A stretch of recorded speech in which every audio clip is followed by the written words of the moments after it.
स्वामी जी, आज दुनिया में इतने धर्म हैं, इतने रिचुअल्स है, इतने क्रियाकांड है और इतनी इतनी मान्यता है हर एक की, और इतने इतने सिद्धांत है, इतने इतने ग्रंथ है। तो इतने ग्रंथ होने के बाद में अगर हमारा अध्यात्म विज्ञान क्या सबको कुदरत का कानून का सही समाधान दे सकता है या नहीं, या वो इस कुदरत के कानून को मानेंगे या नहीं मानेंगे, ऐसा नहीं है कि वो इसका विरोध करने का प्रश्न ही, क्यों कुदरत का काम सब में चलता है। तो आप थोड़ा इस पर खुलासा कीजिए कि किस तरीके से हमारा ये अध्यात्म विज्ञान सभी धर्मों के लिए, किसी एक का सवाल नहीं, सबको गाइडेंस दे सकता है और सबको मार्गदर्शन कर सकता है, क्योंकि तो कुदरत की बात है। तो आप बताइए। धन्यवाद। सबसे पहली बात यह है कि दुनिया तो विविधता से ही बनी हुई है और विविधता से ही चलेगी।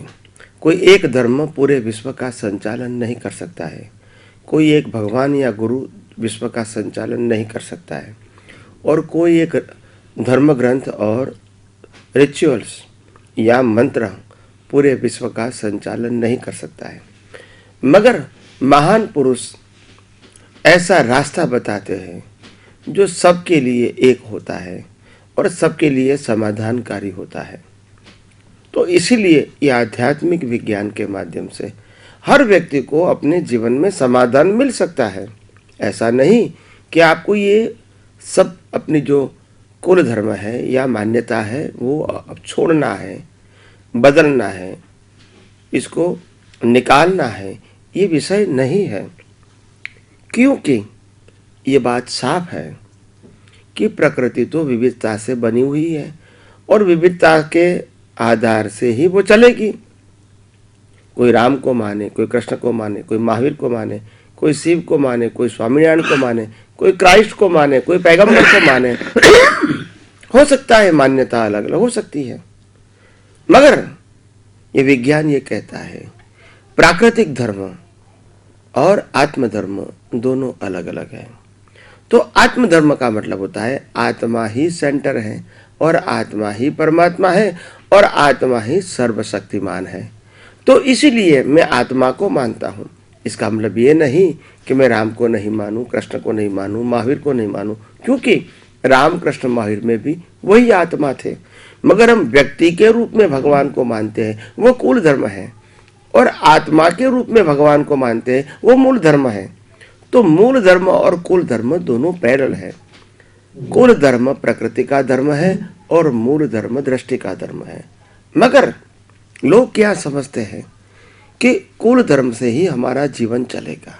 बात सही है कि बाह्य जीवन में कुल धर्म की बहुत आवश्यकता है, क्योंकि कुल धर्म मानव धर्म के साथ जुड़ा हुआ है और बिना मानव धर्म तो व्यवहार चलेगा नहीं, न विश्वास, न व्यवहार, न एक दूसरे के जबान की कीमत कोई नहीं रहेगी। तो इसीलिए इस व्यवहार धर्म के अंदर और इस मूल धर्म के अंदर ये बात को समझना पड़ेगा कि ये दोनों पैरेलल है। आज हर दुनिया के हर धर्म को फॉलो करने वाले को ये विज्ञान बहुत जानना जरूरी है। ये नहीं जानोगे, ये नहीं समझोगे तो आपकी जो लाइन है, डायरेक्शन है, वो सही मार्ग पे नहीं जाएगी। क्योंकि ये सनातन सत्य का मार्ग है, यूनिवर्सल ट्रूथ का मार्ग है, कुदरती कानून के ऊपर आधारित है, लॉ ऑफ नेचर के ऊपर आधारित है। अगर वो समझेंगे तभी दुनिया के सभी धर्मों की समझ अपने आप आपको आ जाएगी कि ये लेवल क्या है, ये अंडरस्टैंडिंग क्या है। मगर जब व्यवहार सत्य को ही सनातन सत्य मानोगे तो फिर कहोगे मेरा धर्म बड़ा है, तुम्हारा धर्म छोटा है, मेरा धर्म ऊंचा है, तुम्हारा धर्म नीचा है, हमारे धर्म में ये बताया, आपके धर्म में ये बताया। ऐसे डिफरेंस तो होते रहेंगे, क्योंकि वो तो रिलेटिव सत्य है। रिलेटिव सत्य का मतलब ही है व्यू पॉइंट वाला धर्म। तो सबका व्यू पॉइंट अलग अलग है, तो धर्म भी क्या है, अलग अलग है। मगर हमको व्यू पॉइंट से ऊपर सनातन सत्य को जानेंगे तो मालूम हो जाएगा कि व्यू पॉइंट वो व्यवहार धर्म है और सनातन सत्य वो निश्चय धर्म है। तो निश्चय धर्म व्यवहार धर्म में बाधा नहीं डालता है।